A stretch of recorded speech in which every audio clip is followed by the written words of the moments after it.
G'day guys, my name is Ben and today we're gonna be taking a look at 8-bit Zero controller. This is a really tiny controller. Comes with full SNES style layout. So you got D-pad, 4 face buttons, start and select buttons, and left and right clicks. So it's basically a full controller but in a really mini package. The D-pad is decent size, all the buttons are also decent size. Start and select, they have made it clicky, so they're tactile buttons, so that's pretty good as well. And left and right buttons are clicky as well, so they're tactile. This is how it compares with my 8-bit SNES 30 controller.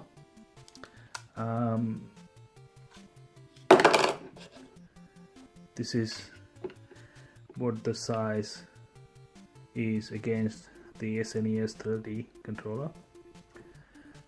If you want to compare the D-pad is about probably around 60% of the SNES D-pad, so it's not too bad, not too tiny, but sort of tiny enough that you could just put it into your keychain ring or something and have it with you anytime, anywhere you go.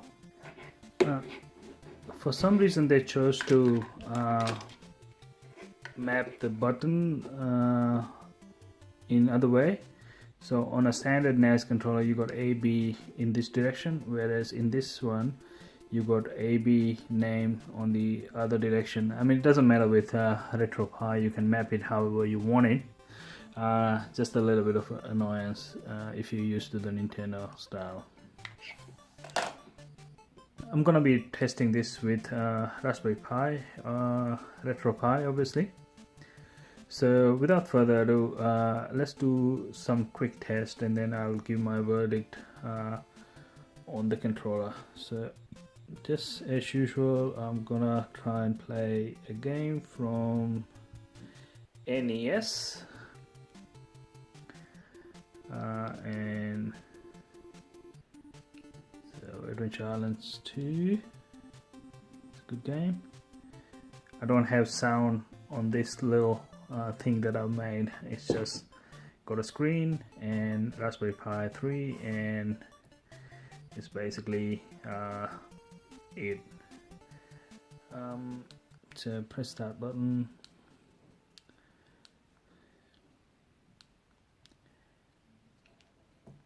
There's no real lag as I'm playing through it.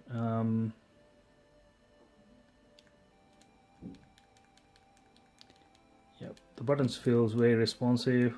D-pad is pretty good as well.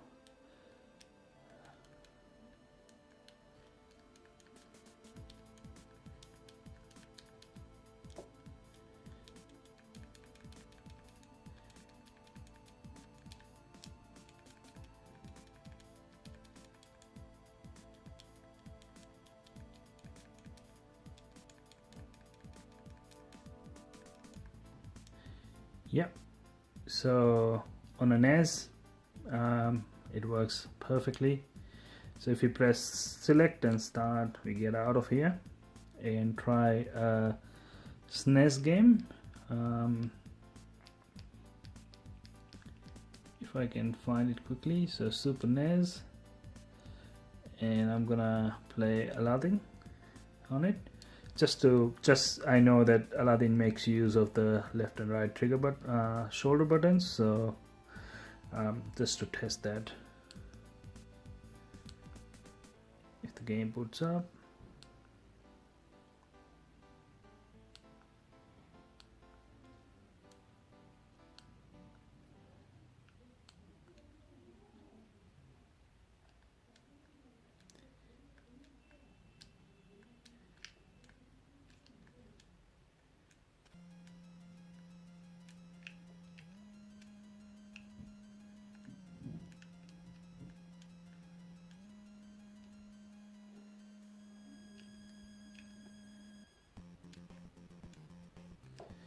the buttons are very responsive. I mean, this is pretty good. So I'm gonna try the shoulder button now, and yep, It works fine.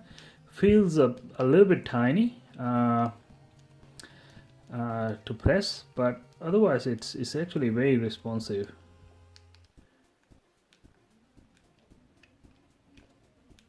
And here I'm jumping through platforms with ease, no problems at all. And I'm pressing the shoulder button absolutely fine. Oopsie.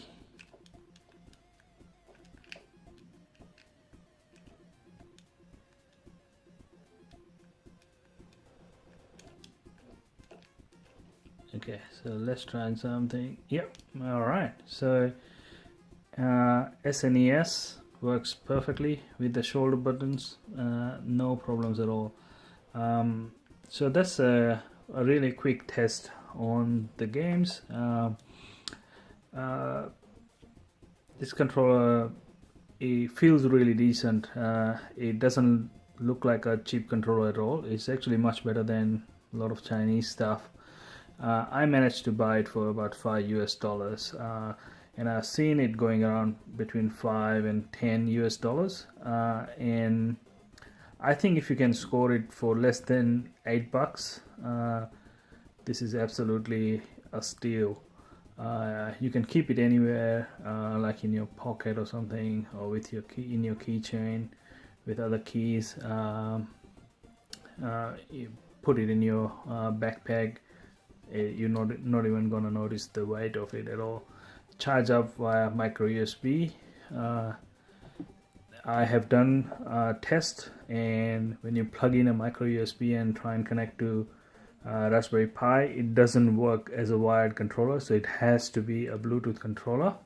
It doesn't work as a wired controller at all. So if you want to use it for a project or something, you might want to use it with a Raspberry Pi Zero W rather than Raspberry Pi Zero, because it just won't work on a USB connection. The cable that comes up in the box is just the charge cable only. It doesn't work with data connection. Yeah, apart from that, it's a really nice controller. So if you manage to get it for cheap, it's worth a shot. Thanks for watching this video, and if you like this video, then hit the like button, share, subscribe, all that sort of stuff. Bye for now.